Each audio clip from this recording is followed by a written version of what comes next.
ओम शांति। आज 22 जुलाई 2021 के सतगुरु बाबा के मधुर महावाक्य।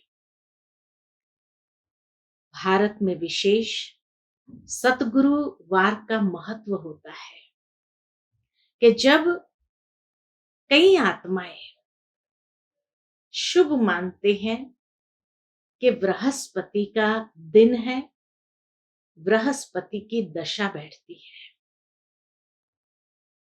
तो भाग्यशाली अपने आप को महसूस करते हैं। परंतु बाबा कहे बृहस्पति की दशा किन बच्चों पर बैठती है?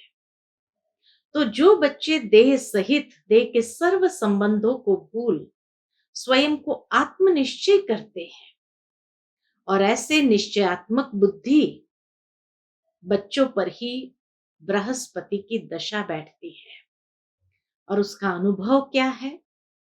तो बाबा कहे जिन पर बृहस्पति की दशा बैठती है वो अतीन्द्रिय सुख का आनंद लेते हैं। इसीलिए कहा जाता है अति इंद्रिय सुख पूछना हो तो गोपी वल्लभ के गोप गोपियों से पूछो। तो सुनते हैं बाबा के मधुर महावाक्य। मीठे बच्चे, वृक्षपति बाप ने तुम बच्चों पर बृहस्पति की दशा बिठाई है। अभी तुम अविनाशी सुख की दुनिया में जा रहे हो। प्रश्न है, अविनाशी बृहस्पति की दशा किन बच्चों पर बैठती, उनकी निशानी क्या होगी?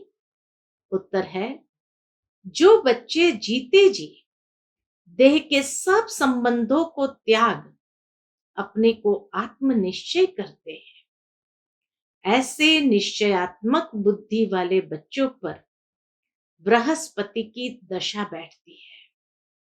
उनके ही सुख का गायन है कि अति इंद्रिय सुख गोप गोपियों से पूछो, उनकी खुशी कभी भी गुम नहीं हो सकती। ये उनका अनुभव है कि जिन पर बृहस्पति की दशा बैठी है उनकी खुशी कभी भी गुम नहीं हो सकती। आज की मुरली का गीत है ओम नमः शिवाय। ओम शांति। बच्चों ने बाप की महिमा सुनी।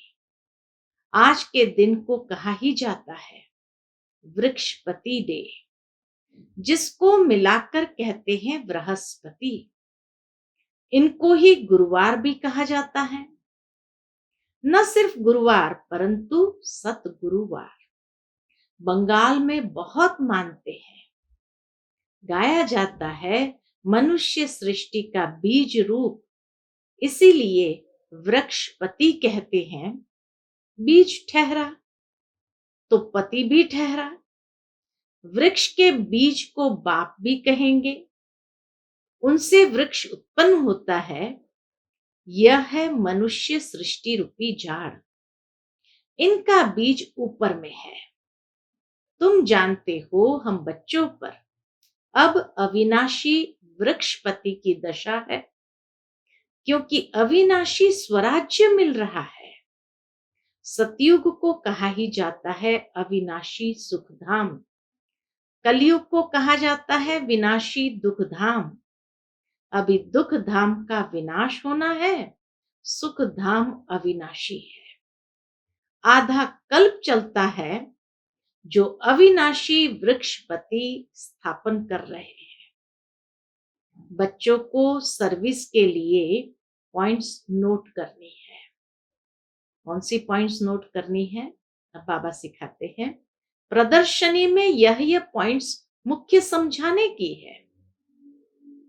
बीज और वृक्ष की पॉइंट्स मुख्य समझाने की है, क्योंकि मनुष्य तो कुछ भी जानते नहीं। बरोबर, यह है ज्ञान।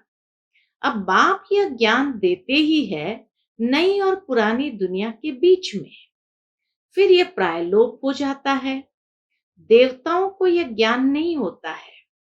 अगर यह चक्र का ज्ञान हो तो फिर राजाई में मजा ही ना आए। बाबा कहे अगर देवताओं को भी यह ज्ञान हो फिर राजाई में मजा ही ना आए। अभी भी तुमको ख्याल होता है ना, क्या राज्य लेकर फिर हमारी ये हालत होगी? कई बच्चे नहीं सोचते हैं कि ड्रामा में जब बाबा कहते हूँ बहू रिपीट होगा, तो सोचते हैं अरे फिर से कलयुग में ऐसा ही होगा हमारे साथ, ये सब बातें होगी हमारे साथ। तो अगर राजाई करते वक्त भी अगर ये ज्ञान हो, फिर तो राजाई का मजा कहो, खुशी कहो, वही गायब हो जाए। तो इसीलिए बाबा कहे अभी भी तुमको ख्याल होता है ना, क्या राज्य लेकर फिर हमारी ये हालत होगी? परंतु यह तो ड्रामा बना हुआ है, चक्र को फिरना ही है। वर्ल्ड की हिस्ट्री ज्योग्राफी रिपीट हो रही है। कैसे रिपीट हो रही है, यह तुम बच्चे जानते हो। यह है मनुष्य सृष्टि। तुम्हारी बुद्धि में मूल वतन का झाड़ भी है, सेक्शन सबका अलग अलग है। यह बातें कोई की बुद्धि में कभी नहीं होगी, कोई शास्त्र में तो ये लिखी हुई नहीं है। हम आत्मा असल शांति धाम की रहवासी है, अविनाशी है, कब विनाश को नहीं पाते। वह समझते हैं बुदबुदा पानी से निकला, फिर उसमें मिल जाता है। तुम्हारी बुद्धि में सारा राज है। आत्मा अविनाशी है, जिसमें सारा पाठ नूंदा हुआ है। यह चक्र का नॉलेज कोई शास्त्र में नहीं है, बल कहां कहां स्वास्तिका भी दिखाते हैं। चक्र की सिर्फ ऐसे ऐसे लकीर लगा देते हैं, जिससे सिद्ध होता है अनेक धर्म थे। बाप ने समझाया है मुख्य धर्म और शास्त्र है 4। सतयुग त्रेता में तो कोई धर्म स्थापन होता नहीं, न वहां कोई धर्म शास्त्र होता है। ये सब द्वापर से शुरू होते हैं। फिर देखो कितनी वृद्धि होती है। अच्छा, गीता कब सुनाई गई? बाप कहते मैं कल्प के संगम युगे ही आता। उन्होंने फिर कल्प अक्षर निकाल सिर्फ संगम युगे युगे लिख दिया है। वास्तव में संगम युगे और कोई धर्म स्थापन नहीं करते हैं। ऐसे नहीं कि त्रेता के अंत द्वापर के आदि के संगम पर इस्लामी धर्म स्थापन हुआ। नहीं, कहेंगे द्वापर में स्थापन हुआ। ये संगम का एक सुहावना समय है, जिसको कुंभ कहते हैं। ये संगम का सुहावना समय है, जिसको कुंभ कहते हैं। कुंभ संगम को कहा जाता है। यह है आत्माएं और परमात्मा के मिलन का संगम। ये रूहानी मेला संगम पर ही होता है। उन्होंने पानी की गंगा का नाम बाला कर दिया है। ज्ञान सागर पतित पावन को जानते ही नहीं। उसने कैसे पतित दुनिया को पावन बनाया, कोई शास्त्र में है नहीं। अब तुम बच्चों को बाप कहते हैं माम एकम याद करो, देह के सब धर्म त्यागो। किसको कहते हैं?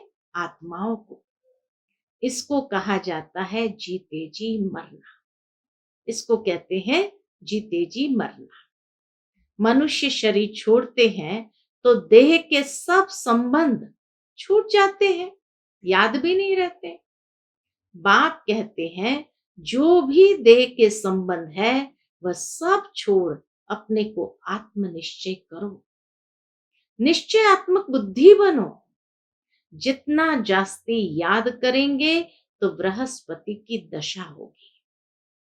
जांच करो हम शिव बाबा को कितना याद करते हैं। याद से ही कट निकलती जाएगी और तुमको खुशी होगी। तुम महसूस कर सकते हो हम आत्मा कितना बाप को याद करते हैं। अगर कम याद करेंगे तो कट भी कम निकलेगी, खुशी भी कम रहेगी, पद भी कम पाएंगे। अगर कम याद करेंगे तो कट भी कम निकलेगी, खुशी भी कम रहेगी और पद भी कम पाएंगे।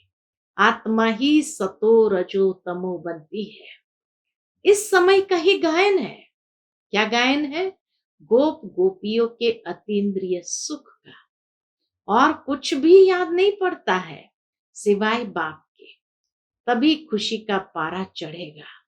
हमारे ऊपर बृहस्पति की दशा अथवा सतगुरु की दशा है, फिर कभी खुशी गुम हो जाती है तो कहते हैं बृहस्पति की दशा बदल राहु की बैठी है। कोई बहुत शाहूकार होते हैं, कोई सट्टा लगाया या दिवाला निकला।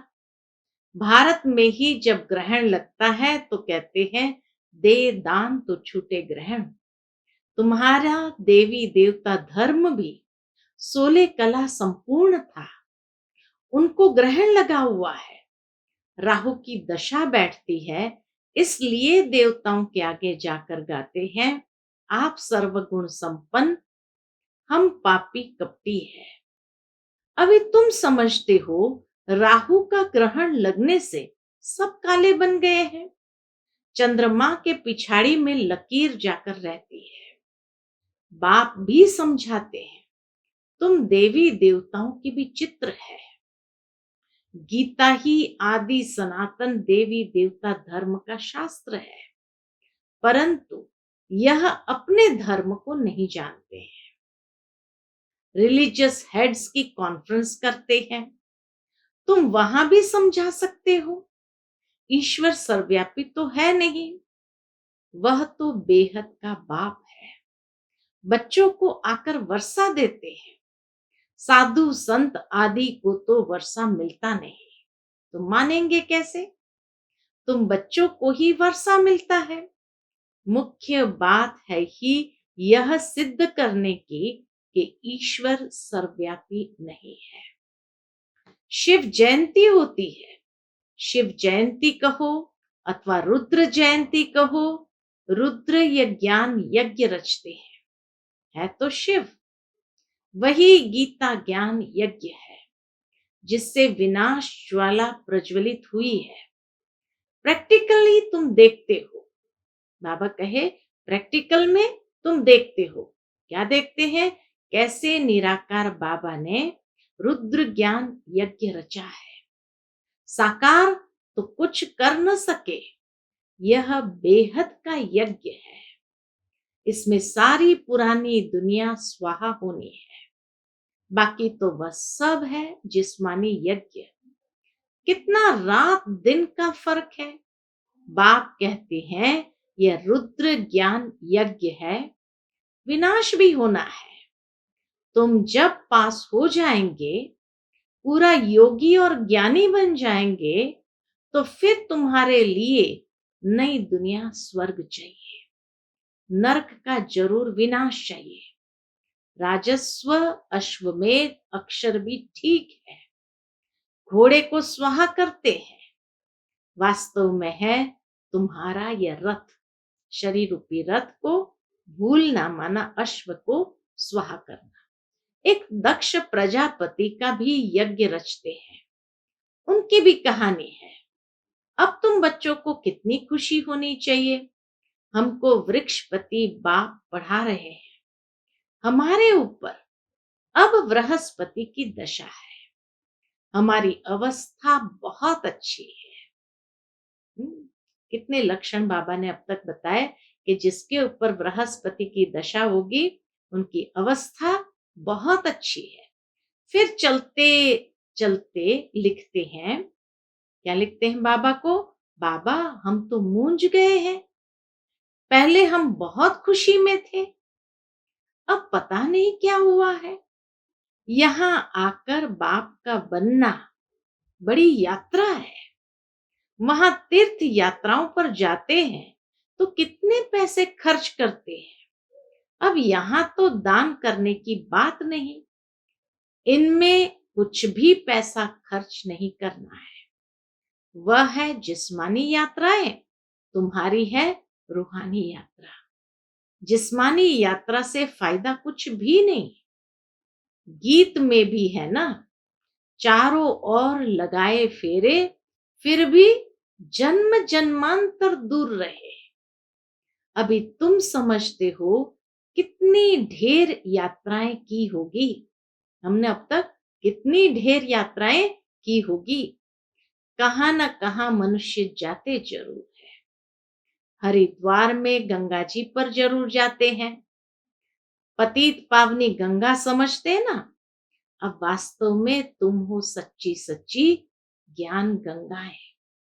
तुम्हारे पास भी बहुत आकर स्नान करते हैं। बाप ने समझाया है, सतगुरु एक ही है, सर्व का सदगति दाता, सिवाय एक सतगुरु के और कोई गुरु नहीं। बाप कहते हैं, मैं तुमको कल्प कल्प संगम युग पर आकर सदगति दे पुजारी से पूज्य बना। बाबा क्या कहते हैं, मैं तुमको कल्प कल्प संगम युग पर आकर सदगति दे पुजारी से पूज्य बनाता हूं। फिर तुम पुजारी बन दुखी बन जाते हो, यह भी अभी पता पड़ा है। बरोबर हमारा आधा कल्प राज्य चलता है, फिर द्वापर से हम 100 देवी देवता वाम मार्ग में चले जाएंगे। जब रावण राज्य शुरू होता है, तब से ही वाम मार्ग शुरू होता है। द्वापर से जैसे ही रावण राज्य शुरू होता है, तब से ही बाबा कहे वाम मार्ग भी शुरू होता है। उनकी भी निशानियां हैं। क्या निशानियां हैं? तो बाबा कहे, जगन्नाथ के मंदिर में जाओ तो अंदर काली मूर्ति है, बाहर में देवताओं के गंदे चित्र है। उस समय अपने को भी थोड़ी ही समझ में आता था कि क्या है।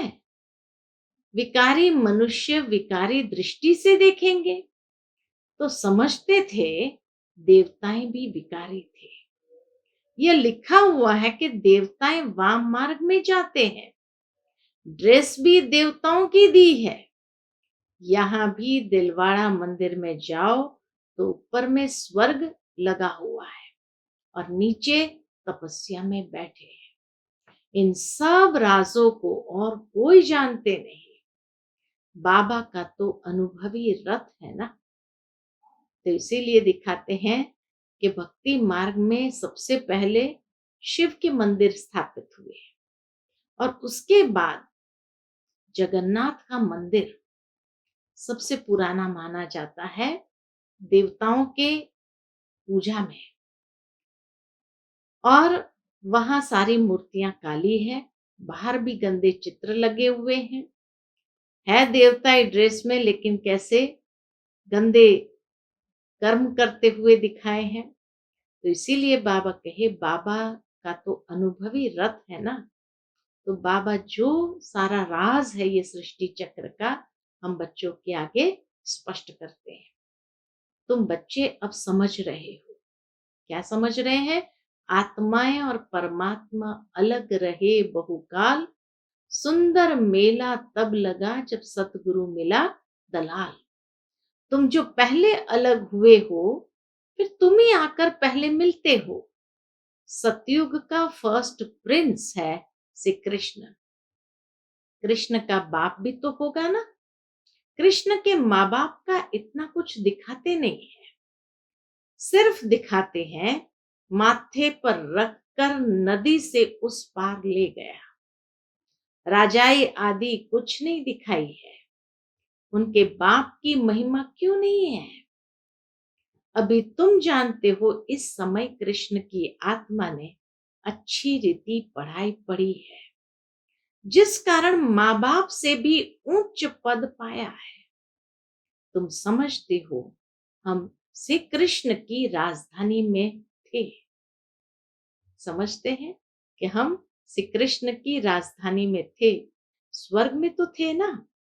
फिर हम चंद्रवंशी बने, अब फिर सूर्यवंशी बनने के लिए श्रीमत पर चल, पावन बन, पावन दुनिया के मालिक बनेंगे। हर एक अपनी अवस्था को देख सकते हो। बाबा कहे, हर एक अपनी अवस्था को देख सकते हो। अगर हम इस शरीर छोड़ दे तो किस गति को पाएंगे, हर एक समझ सकते हैं। जितना बाप को याद करेंगे उतने विकर्म विनाश होंगे। मनुष्य के ऊपर कोई आफतें व दुख आता है, वह देवाला निकालते हैं तो साधुओं का जाकर संग करते हैं। फिर मनुष्य समझते यह तो भगत आदमी है, ठगी थोड़ी करेंगे। ऐसे ऐसे भी 2-4 वर्ष में बहुत धनवान हो जाते हैं। उन्हों के बहुत छिपे हुए पैसे होते हैं, हर एक अपनी बुद्धि से समझ सकते हैं। तुम्हारे में भी बहुत है जो बहुत कम याद करते हैं। बाबा को तो मालूम है, तो बाबा कहे तुम्हारे में भी बहुत है जो बाबा को बहुत कम याद करते हैं। इसलिए बाबा कहते हैं अपना कल्याण चाहते हो तो अपने पास नोटबुक रखो, चार्ट नोट करो। हम सारे दिन में कितना समय याद में रहे। मनुष्य तो सारी जीवन की भी हिस्ट्री लिखते हैं, बायोग्राफी लिखते हैं ना, बायो। तुमको तो सिर्फ याद का चार्ट लिखना है, अपनी ही उन्नति है। बाबा को याद नहीं करेंगे तो ऊंच पद पा नहीं सकेंगे। विकर्म विनाश ही नहीं होंगे तो ऊंच पद कैसे पाएंगे। फिर सजाएं खानी पड़ेगी।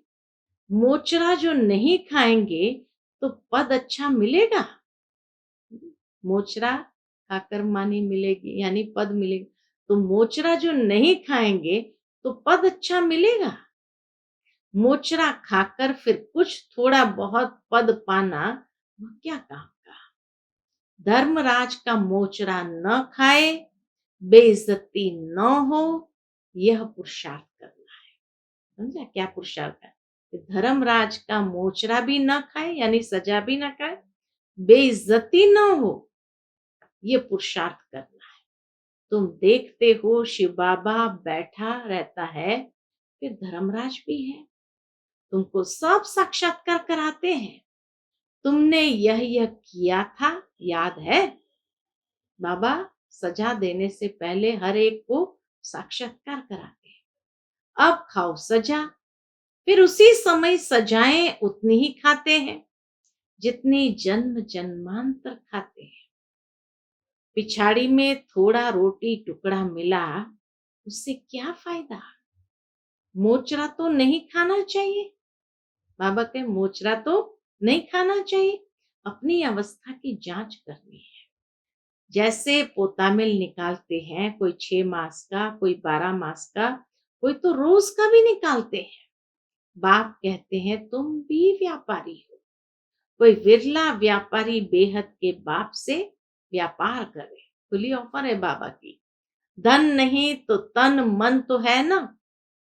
उनको श्राफ भी कहते हैं, मट्टा सट्टा करते हैं ना। तुम तन मन धन देते हो। हम बाबा को तन मन धन देते हैं, रिटर्न में 21 जन्म के लिए कितना वर्षा पाते हैं। तो इसीलिए हिसाब लगाएं तो देते क्या है और प्राप्त क्या करते हैं। रिटर्न में 21 जन्म के लिए कितना वर्षा पाते हो। बाबा हम आपका हूं, ऐसी युक्ति बताओ जो हमारी आत्मा और शरीर इन लक्ष्मी नारायण जैसे बन जाए। बाबा कहते हैं मैं तुमको कितना गोरा बनाता हूं, एकदम रूप ही बदल देता हूं। दूसरे जन्म में तुमको फर्स्ट क्लास शरीर मिलेगा। तुम वैकुंठ में भी देखते हो। तुम जानते हो ये मम्मा बाबा फिर लक्ष्मी नारायण बनेंगे। एम ऑब्जेक्ट भी दिखाते हैं। अब तो जितना पुरुषार्थ करें, अगर पुरुषार्थ पूरा नहीं करेंगे, दम चक्र मचाएंगे तो अपना पद ही भ्रष्ट करेंगे। सुना, अगर पुरुषार्थ नहीं करेंगे, दम चक्र मचाएंगे तो अपना पद ही भ्रष्ट करेंगे। अच्छा, मीठे मीठे सिकिलते बच्चों प्रति माता पिता बाप दादा का याद प्यार और गुड मॉर्निंग। रूहानी बाप की रूहानी बच्चों को नमस्ते। हम सब रूहानी बच्चों की रूहानी माता पिता बाप दादा को याद प्यार, गुड मॉर्निंग और नमस्ते। नमस्ते। शुक्रिया बाबा, शुक्रिया। आज की मुरली से धारणा के लिए मुख्य सार है। पहली पॉइंट, अपनी अवस्था की जांच स्वयं ही करनी है। अपने कल्याण के लिए डेली डायरी रखनी है जिसमें याद का चार्ट नोट करना है। बेहद के बाप से, दूसरी पॉइंट, बेहद के बाप से सच्चा सच्चा व्यापार करना है। अपना तन मन धन बाप हवाले कर 21 जन्म के लिए रिटर्न लेना है। निश्चय बुद्धि बन अपना कल्याण करना है। निश्चय बुद्धि बन अपना ही कल्याण करना है। आज का बाबा का मधुर वरदान है, पहली श्रीमत पर विशेष अटेंशन दे, फाउंडेशन को मजबूत बनाने वाले सहज योगी भव। पहली श्रीमत पर विशेष अटेंशन दे, फाउंडेशन को मजबूत बनाने वाले सहज योगी भव। बाप दादा की नंबर 1 श्रीमत क्या है? तो बाप दादा की नंबर 1 श्रीमत है कि अपने को आत्मा समझकर बाप को याद करो। यदि आत्मा के बजाय अपने को साधारण शरीरधारी समझते हो तो याद टिक नहीं सकती। वैसे भी कोई दो चीजों को जब जोड़ा जाता है तो पहले समान बनाते हैं। ऐसे ही आत्मा समझकर याद करो तो याद सहज हो जाएगी। ये श्रीमत ही मुख्य फाउंडेशन है। इस बात पर बार बार अटेंशन दो तो सहज योगी बन जाएंगे। आज का बाबा का मधुर स्लोगन है, कर्म आत्मा का दर्शन कराने वाला दर्पण है, इसलिए कर्म द्वारा शक्ति स्वरूप को प्रत्यक्ष करो। बहुत सुंदर बात बाबा ने प्रैक्टिकल कही। कर्म आत्मा का दर्शन कराने वाला दर्पण है, इसलिए कर्म द्वारा शक्ति स्वरूप को प्रत्यक्ष करो। अच्छा, ओम शांति।